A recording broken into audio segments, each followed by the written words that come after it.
بسم الله الرحمن الرحيم. نحن سكان أو نيابة عن سكان الأحياء الواقعة شمال مستشفى السعود الألماني نناشد خادم الحرمين الشريفين الملك سلمان حفظه الله وولي عهده وولي عهده والمسؤولين وصاحب السمو الملكي الأمير فيصل بن خالد أمير منطقة عسير، حيث أن مالك المستشفى السعود الألماني صبحي بترجي أخذ شارع 30 وضمه إلى أملاكه، ونحن الآن أمام الموقع ولكن الشارع لا يوجد، حيث ضمه إلى أملاكه ونحن نعاني من مدخل الحي.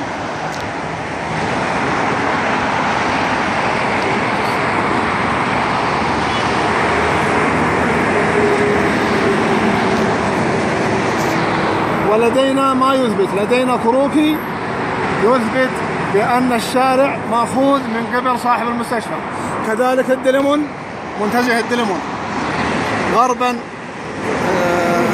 وهونداي شركة هونداي صاحب الأرض برضه داخل في شارع 30 ولا يوجد إلا 6 أمتار.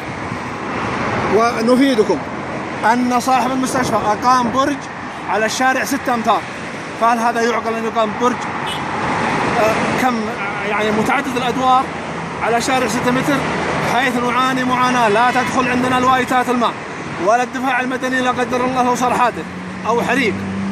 فنحن نناشد الملك والمسؤولين بأن ينظروا في موضوعنا هذا بعين الاعتبار ويعطينا هذا القروض ومحاسبة ومحاسبة كل مخطئ وإعطانا حقوقنا، وجزاكم الله خيرا.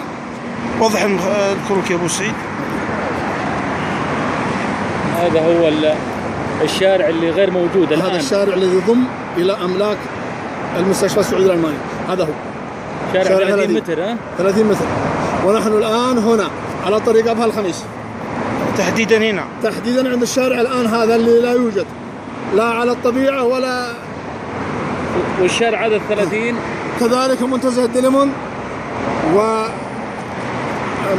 ومحطة البنزين سابقا محلها هونداي الآن برضه داخل بالشارع وماخذ منه عدة أمتار، ولا يوجد الآن إلا 19 متر فقط بالبداية، لكن كل ما دخلت داخل تقل إلى نصير 6 أمتار.